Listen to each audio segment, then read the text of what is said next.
কল্পনা করেনি মানুষের ভালোবাসা ছাড়া, মানুষের সেবা ছাড়া, বাংলাদেশকে ভালো রাখা ছাড়া সেই মানুষটি আজকে মৃত্যুর সাথে পাঞ্জা লড়ছে এভার কেয়ার হসপিটালে। সেজন্য আজকের এই অনুষ্ঠানটি আমরা একটু ভাব গাম্ভীর্যের সাথে পালন করার চেষ্টা করছি। অনেক সিনিয়র নেতৃবৃন্দ মঞ্চে আছেন, অনেক অঙ্গ সংগঠনের সিনিয়র নেতৃবৃন্দ আছেন, তারাও আজকে কথা বলার সুযোগ পাননি।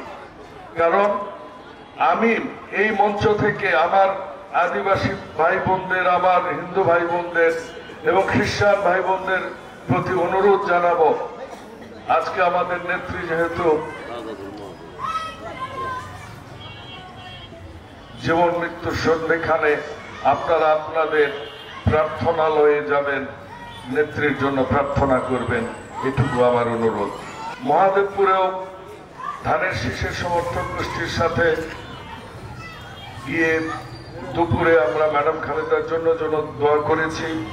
আমি বক্তব্য আজকে দিতে পারছি না, ভারাক্রান্ত মন সেদিন ভালো হবে যেদিন আমাদের ম্যাডাম আমাদের মাঝে ফেরত আসবে, বাংলাদেশ সুস্থ হয়ে উঠবে, ম্যাডাম সুস্থ হয়ে উঠবে।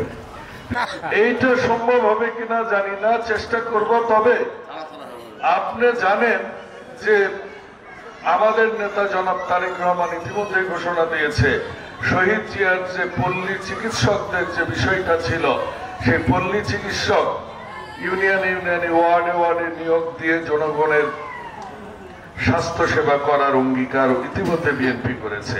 প্রিয় নেতৃবৃন্দ, বক্তব্যে আর যাব না।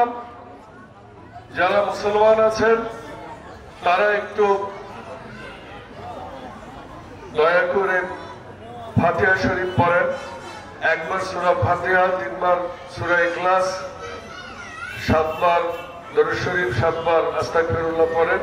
এরপর আমরা দোয়ায় যাব। আর যারা হিন্দু, আদিবাসী, ক্ষুদ্র নৃগোষ্ঠী বা অন্য ধর্মের আছেন, তারাও যার যার মতো করে তাদের ঈশ্বর বা ভগবান বা সৃষ্টিকর্তার কাছে তারাও দোয়া করবেন। দোয়ার পর আমরা যোগদান অনুষ্ঠানে চলে যাব।